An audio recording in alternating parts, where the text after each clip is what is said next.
Hello and welcome to Procrastination Station. Procrastination as in procrastinating and that other thing that we all do. If you can put it together, then you're my people, and if you can't, perhaps click that next button. No shade. I'm your host, Hannah, and I'm here to talk about self-sabotage in a way that invites all parts of us to come along for the journey. I'm here to lay out the setbacks and superpowers of self-sabotage in order to manage our limitations. Throughout the show, we'll discuss designing a life that works in your favor through sustainable creative practices. Thank you so much for being here, and I hope you enjoyed today's topic. Hello and welcome. Today I want to talk about luck and privilege. This topic is inspired by the lucky girl syndrome that was trending on TikTok a couple months ago. If you haven't heard about the lucky girl syndrome yet, it's essentially a mindset practice where women, and men too if they're with it, repeat the mantra, I am so lucky, everything good always happens to me because I am so lucky. I have no qualms with this mantra. Hell, I come up with mantras all the time to brainwash myself into believing in myself. I want to talk about this particular mantra and how it can be construed as an expression of privilege. If you've already learned about Lucky Girl Syndrome and it's something you like to recite and you feel it works for you, I encourage you to keep using it. If you're more like me and you find it doesn't work exactly the way the girlies online have sold it to you, I hope through this episode that you learn that it's not just you it doesn't work for, and I'll provide some alternatives that I found useful. Maybe not find $1,000 on the street useful, but still very useful. Today's topic is broken down in the subtopics of luck or privilege, lucky girl syndrome, the inevitable downside, the plus side, and alternatives, and where I stand on the matter. Now for luck and privilege. Privilege is just that, a privilege that not everyone can tap into. A privilege boils down to your ability to open opportunities for yourself without trying. Let's say for myself, as an example, when I submit a resume to a job with the name Hannah Perry, I may be more likely to be interviewed by a company than someone with an ethnic name, regardless of our qualifications. I believe that the playing field is leveling out in terms of offering equal opportunity to otherwise underrepresented demographics. Some companies are going out of their way to ensure to hire people all across the board, including people with disabilities, people who identify as LGBTQ, and ethnic groups.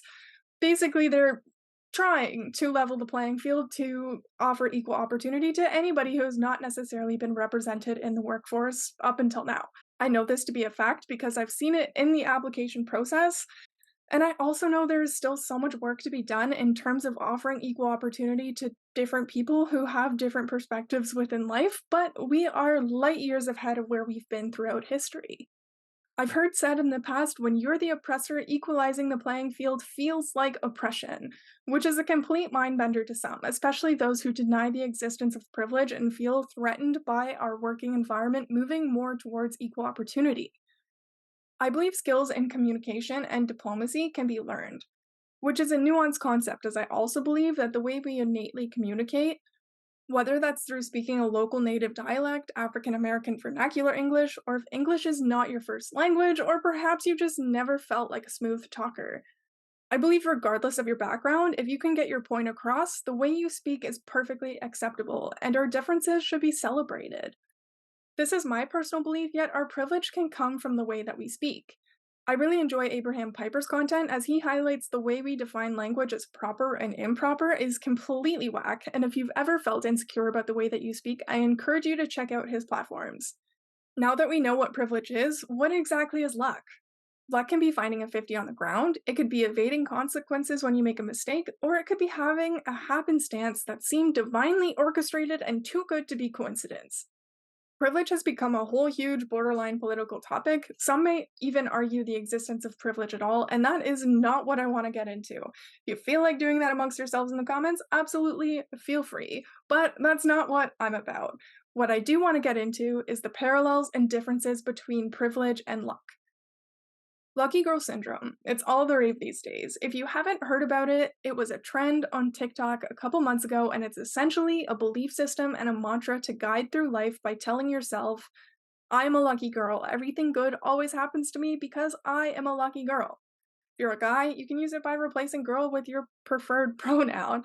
It's a wonderful mindset to have, and I truly believe that we can create our own luck in this world. It's so beautiful to walk through life as a luck generator, and by all means, the more you practice it, the more luck you're bound to have because you're actively looking out for lucky opportunities. With all of the greatness of getting everything you want in life, I'm creating this episode to talk about whether or not lucky girl syndrome is everything people imagine it to be. Or is there darker, more sinister undertones, and is there a better way to go about this generating luck thing? And now for the inevitable downside. I want to preface by saying, regardless of where you stand personally on lucky girl syndrome, I want you to stand strong in your beliefs. My goal is not to deter you from practicing what you believe, my goal is to inform you about what's happening in the background. This way, you can make a conscious choice on whether or not you want to parade around advertising to others that this is your belief and others should believe it too, or you can decide to keep it to yourself or to even evolve your belief. I don't care what you believe, my goal is to merely give you options. The main downside to lucky girl syndrome is the expression of privilege. Privilege isn't inherently negative, yet it's something that not everyone has. Someone who benefits from privilege can get their foot indoors without even trying. Someone who's lucky will land that opportunity. The nuance to this is that privilege can change depending on where you are in the world or economically.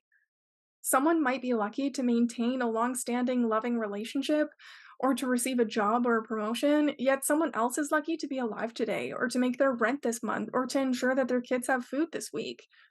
I don't want you to see your privilege and feel you shouldn't relish in your opportunities. What I do want you to do is recognize that in order to have the privilege of opportunity, your basic human needs have to be met first.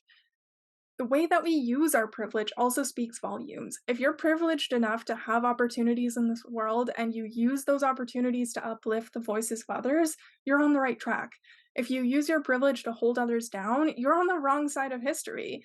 The main distinction I want to make when it comes to lucky girl syndrome is that if you feel you're attracting an abundance of luck into your life, how much of that luck has been born from a privilege you were born into, and how much of it actually came from the divine intervention, the universe, God, whoever it is in your mind that grants you luck. In order to seek out above and beyond luck, you must first feel lucky that you're alive and express gratitude for all of the basic human needs that you don't have to fight for on a daily basis. That you're not searching for your next meal, that you already have the building blocks to create a staircase to the stars. By being aware of the luck you already have, you're more likely to receive more luck. And the more luck you receive, the more you can share with those who didn't get so lucky. It's a privilege to believe without a shadow of a doubt that any and all good things are coming your way. And I'm sure you're aware, if this is your belief system, that bad things are still going to happen. There's beauty in the mindset that bad things like rejection or jealousy that tend to happen to everyone still happen to you, yet you're somehow protected from harm. I believe that you're not inherently protected from stopping life's inevitable bad things from happening to you, but you are protected from them holding you down. A lucky girl mindset believes that if you got fired from your job, that there's a better one waiting around the corner.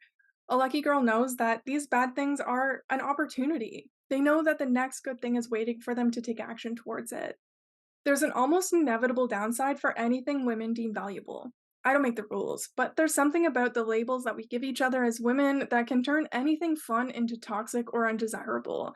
See also astrology, makeup, nail art, fashion, motherhood, aging. We give women so many rules and we criticize them for binding or breaking them, and discredit the things that bring them joy. My goal here is to shed light on the ways we make our own luck and to dissect the label lucky girl syndrome. My message to you is that luck is everywhere. Luck is in your bad days with opportunity to improve, to nurture, to grow, to heal. Luck is in the little coincidences of two souls meeting that doesn't seem so random when it happens. Luck is in the rejections, the jealousy, the mistreatment, and the hurt with the understanding that the next thing will be better. Luck is in the ambivalence, the reluctance, the abandoned projects and failed attempts with the opportunity to learn, to lean into your shortcomings and to overcome by honing a skill. Luck is in you. Luck is everywhere, yet it is not everything. It's been said that luck is where preparation and opportunity meet. I believe that luck is where leverage meets opportunity. Luck happens not by coincidence, but by understanding that you have everything you need to create the opportunities you want, to uplift yourself with your skills, to hone in with internal and external affirmations to eventually get what you're going after. The plus side and alternatives. I am so lucky. Everything good always happens to me because I am so lucky. Regardless if you look at it as an expression of privilege or truly a mantra that aligns with luck and allows you to seek more prosperity in your life, it truly doesn't matter. What works for one won't necessarily work for the next, and I use mantras all of the time, and I've never had one work for me quite as well as the claims that have been made by people using this particular mantra. It leaves me with the question, why is this one so special compared to other mantras that are taught all the time, right? Such as, sticks and stones break my bones, but words will never hurt me. That is like the least true mantra that people can say. Words hurt a lot. And sticks and stones also hurt a lot. So, maybe words can't break your bones, but they can definitely hurt. So, like that's a mantra that we say all the time. Why does the lucky girl mantra work so well for certain people, whereas the other mantras that are mainstream, like literally don't work at all? The reason why it tends to work for certain people is by opening their mind's eye to perceive luck all around them. You could be lucky by finding $50 on the side of the road, or lucky when the person you don't get along with quits at your job and suddenly a higher paying position that you want to go after opens up. I'm someone who doesn't believe in coincidence, and if you're repeating your lucky mantra and find the universe responds in a positive way, I encourage you to continue to paint a positive life. The only way to live a lucky life is to seek more luck. The plus side to lucky girl syndrome is that it allows people, especially women, to create their own luck in life. Luck is a mindset. It's the understanding that even the bad things provide you direction in life that lead you to your purpose. If you're not a lucky girl, that is completely okay. I am not either, at least not when it comes to this particular mantra. Instead of feeling disadvantaged by the mainstream mantra that doesn't work for you, you can create your own mantra to settle your mind, to feel more free, or to lift yourself up in general. Some mantras that I repeat to myself that I find helpful when generating luck are rejection is redirection and rejection is divine protection. I'm grateful for what I've learned from my hardships. I have a purpose that only I can fulfill. I attract what is meant for me, I repel what is not meant for me. I am grateful, I am abundant, I am lucky. My hardships aren't special and they don't make me special. I'm a human having a human experience, and the human experience is hard.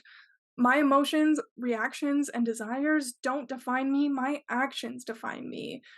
Every day that I wake up and choose to be me is a love letter to the giants who fought before me and a big F you to those who seek to stifle me. The language of the universe doesn't comprehend negation, as in it doesn't recognize don't and won't. I have one mantra in there that states my hardships aren't special and that doesn't make me special. This is less of a mantra for manifestation and more a reminder of my humanness. I've experienced many hardships through my life, and this doesn't make me special or more worthy of luck. It simply makes me human. I am worthy of luck and abundance, not for some special reason in my past, but because I am human. There's definitely more to this mantra thing than a one and done method when it comes to affirmations as a tool to aid in your success. They're meant to rewire your brain, which requires a dedicated practice. This means when you catch yourself thinking in scarcity, that you gently redirect yourself towards abundance and gratitude. This means trying different things and sticking with what feels right for you. As a white, half straight woman, I personally find lucky girl syndrome harmless. However, I recognize that there are people in this world who are not lucky, no matter how much they want to brainwash themselves into believing that all of their experiences have been divinely guided. There is benefit to taking ownership of your life, yet there are systems in place that are meant to keep people down. Lucky girl syndrome works for anyone who wants the type of luck that people who benefit from the system receive. Yet what's lucky looks different for someone who wants to reboot the system so that it supports everybody. I like to believe that all of the negative things that I've experienced in my life have happened to make me the awesome person I am today. I have gratitude for the lessons I've learned throughout my hardships, and I'm grateful for my lessons. I am not grateful for my hardships. Although I wouldn't change a thing, I could definitely benefit from being less traumatized. I don't believe the hardships I've experienced were lucky, but every day that I wake up and do my best, I stick it to the people who tried to hold me down. I'm lucky to be here, and I have the opportunity to shine in spite of the times in my life where I felt the world wanted to extinguish me. If you're a lucky girl, absolutely no shade, but I have a very long winded multi part question with this episode. Is luck parallel with privilege and therefore intrinsically exclusive to select groups? Does the existence of luck and privilege inherently suggest that only some people are entitled to it? Is there a way that we can create luck with equal opportunity? And if so, how can we do so without proposing that you can align yourself with luck by embodying a particular energetic frequency as opposed to honing in on your own energetic frequency? Am I completely overthinking this and the lucky frequency is in fact available to all of us? I don't know the answers to these questions, but I will be thinking about them and I hope you will too. To wrap up this episode, if you're a lucky girl, just know how lucky you are to have the freedom to own your luck. If you're not a lucky girl, just know that I see you and I respect you for working with the fundamentals and I believe in you. Instead of defining ourselves by the words we tell ourselves, let's change the narrative to define ourselves by the way we use our luck. It speaks greater volumes with the way we use our luck to also uplift others. If we have the privilege to be here having this painfully beautiful human experience, let's use that opportunity to stick it to anyone who wants to see us down, to uplift ourselves, and to live a lucky life.